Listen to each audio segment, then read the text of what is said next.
Kirsty receives swimming instruction from her father on the Isle of Lewis in Scotland. Additionally, he informs them of the potential for freedom in the United States, and Kirsty longs to visit one day. The father succumbs to cancer after many years. Together, Kirsty, her mother Myri, and her sister Annie run the farm out of their home. Kirsty always wears his cross necklace to keep his memory with her. The sisters are invited to the road dance one afternoon, which the village frequently hosts to wind down and have some fun. Myri gives them permission to go, and old Peggy warns the sisters to be careful around boys because they're becoming more and more interested in them as women. The boys at the party are making fun of Murdo, who is working for the nation as a messenger between Glasgow units. The others enjoy making fun of Murdo because he prefers reading to socializing and has a deep love for books. Kirsty follows Murdo to spend some time with him after he finally gets rid of his thugs. There, he finds a quiet spot where he can read alone. Because they haven't got married yet, it turns out that they are having an affair. Despite this, Murdo says he will one day give Kirsty the life in the United States that she has always wanted. They decide to leave without a trace after their brief meeting is cut short by the presence of old Skipper.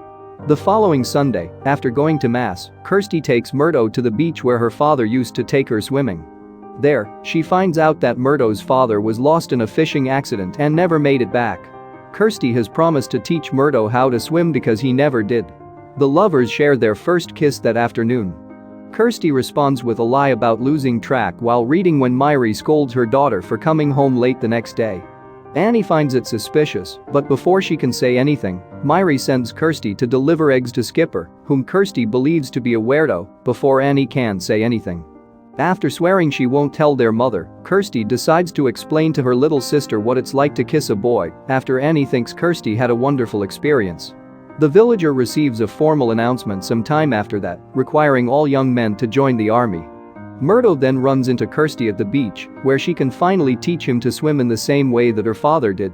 Kirsty's heart breaks when Murdo finally breaks the news to her that he has been called to fight in the front lines after their brief date.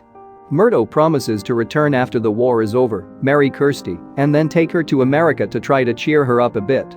To bid the guys farewell, the village throws another road dance in the evening. After Myri gives Kirsty a beautiful dress that she used to wear when she was courting her father, Murdo comes to pick her up and brings flowers, making their relationship known. Everyone has a great time dancing, chatting, and drinking a lot at the gathering. The majority of people are already intoxicated by the time night falls, and a boy who likes Kirsty becomes envious of Murdo, which causes him to harass her for some time and punch Murdo when he tries to defend her. Because Kirsty needs to relieve herself, she doesn't hesitate to leave him alone for a few minutes while she goes to the hills. Fortunately, he is fine. She is doing her thing when she is taken aback from behind by a mysterious man who hits her head on the rocks before taking advantage of her. Kirsty cannot identify the man before she passes out because her face is pressed against the ground and she is bleeding. After a few hours, Kirsty doesn't come back, so Murdo goes looking for her and finds her on the hills. He wakes her up when he sees blood, but Kirsty only tells him that she fell. She is immediately taken to Dr. McLean, who administers medication and stitches to her wound while Murdo rushes to inform her family. McLean notices that Kirsty is having pain in her lower body, but she lets her rest for the night when she insists that she fell and doesn't remember anything else. Murdo takes Kirsty to her family the next morning so she can be cared for. When Kirsty finally gets to be alone in her room, she checks her underwear and weeps when she sees the blood that reveals what happened last night. She throws her pad into the fire in an effort to avoid being discovered. Kirsty later joins the rest of the village to bid the boys farewell. Before he gives Kirsty his favorite quotes book and enough money to take a ship to America in case he doesn't make it back, Murdo tells his brother to take good care of their mother. Kirsty gives him the necklace her father gave her, but she doesn't kiss him because she still feels dirty. Kirsty goes back to the hills where everything happened and has a complete breakdown in private, unaware that Skipper is watching from afar after all the boys leave with the priest's blessing. That night, Myri had to wake Kirsty up because she was having nightmares about the attack. Peggy had been concerned about Kirsty the previous night, so Constable McRae comes to check on her the following morning. However, Kirsty once more assures McRae that it was only a fall and nothing else. Kirsty starts keeping track of her monthlies, or lack thereof, in a notebook as the weeks go by, until she eventually has to face the truth. She is expecting. She still doesn't tell anyone because she doesn't want to embarrass her family and miss her chance to marry Murdo, who writes to her as often as he can. His letters are the only source of comfort for Kirsty these days. She brings another delivery to Skipper one morning, and Skipper gives her some flowers for her and her mother in return. When Kirsty notices that Skipper has a picture of America, he tells her some stories about his travels, which she finds very sweet. As a result, Kirsty admits that she had been wrong about Skipper all along. Kirsty begins to experience the typical complications of pregnancy as the baby grows, such as the desire to vomit at any time. Peggy develops suspicions when this occurs once while she is in town. Myri and Annie worry about her when it happens at home, but Kirsty dismisses them coldly by blaming a stomach bug. Kirsty tries to hide her expanding belly by covering it with a cloth and wearing baggy clothes, which hurts a lot and makes her even hotter. Additionally, Kirsty begins to sleep more and wake up in bad moods, prompting frequent reprimands from her mother. In an effort to express her gratitude to Dr. McLean for his care of Kirsty, Myri invites him to dinner one evening, where they learn about his failed marriage. Because he offered his services to the poor, the doctor went bankrupt and his wife left him. A few days later, Kirsty overhears the mailman telling the neighbors that their son died in battle and that the army is beginning to think they'll need the women's help as well. He also delivers a telegram to the neighbors.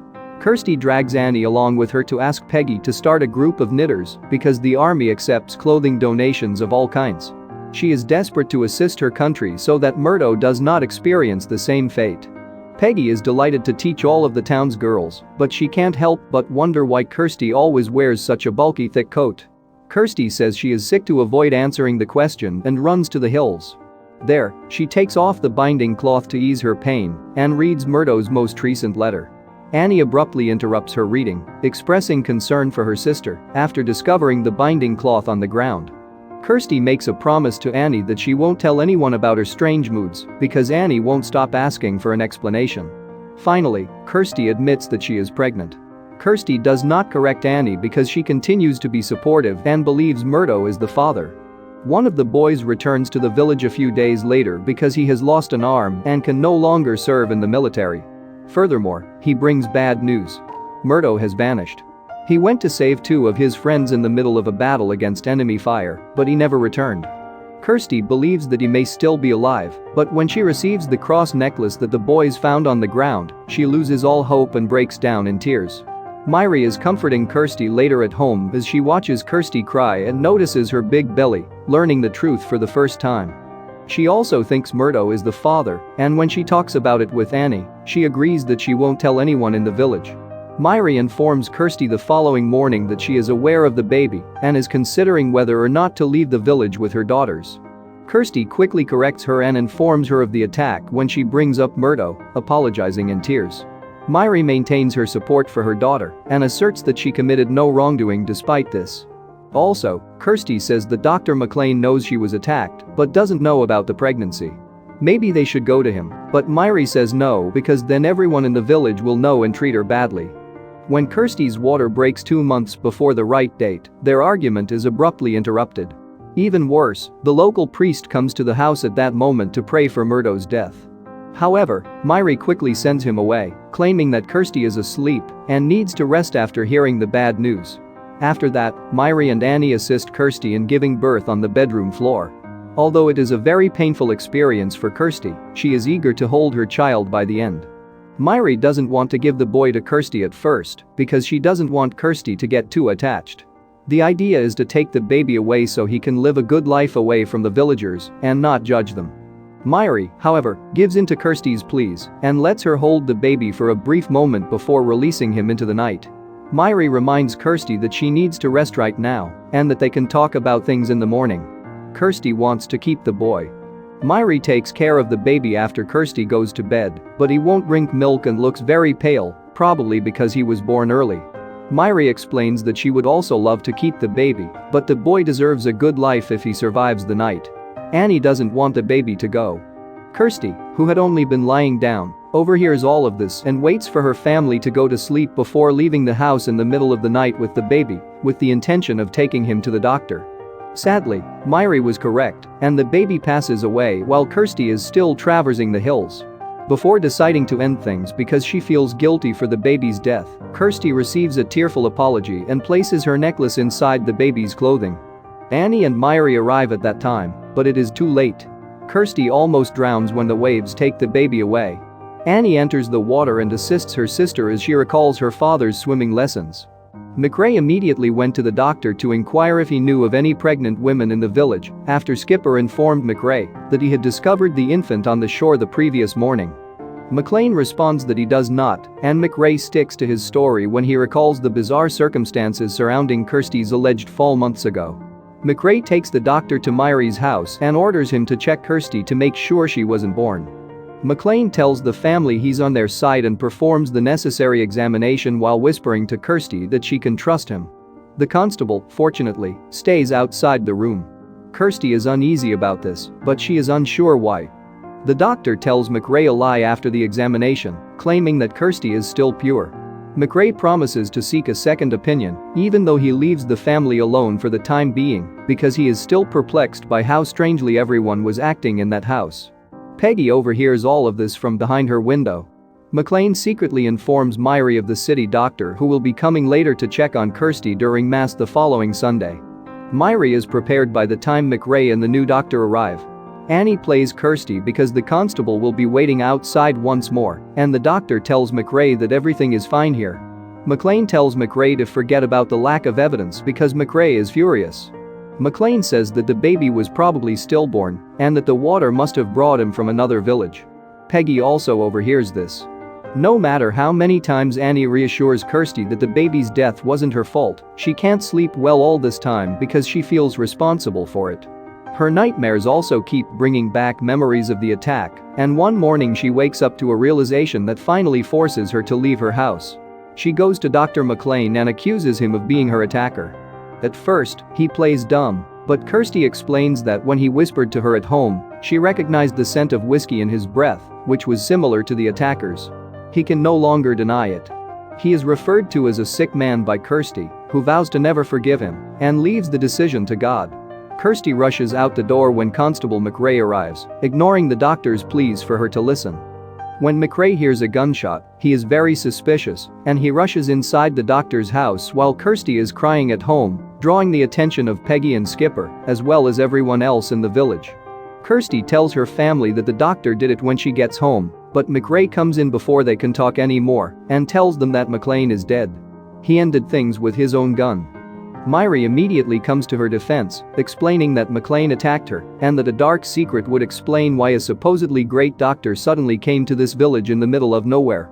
He wants to accuse Kirsty of numerous crimes and call her out for her forbidden affairs with men. McRae is furious when Peggy shows up too, pointing out that McLean had a choice while Kirsty did not. McRae drops the topic and leaves the family to console one another because he is aware that he cannot oppose the elder of the village. With the ship money Murdo had left her, Kirsty finally feels well enough to leave for America a year later. Skipper takes the opportunity to give her back her necklace, which he rescued from the baby before he was buried, when the entire village gathers to say goodbye to her. After a few weeks, Kirsty is content to live in New York when someone unexpectedly knocks on her door. Her surprise is that it's Murdo himself. When he got back to his home, Myri told him everything that had transpired, and it turned out that the Germans had found him and imprisoned him until the end of the war. Murdo says he's sorry he wasn't there for Kirsty, but he's ready for them to start a new life now, and the couple gets to kiss again for the first time.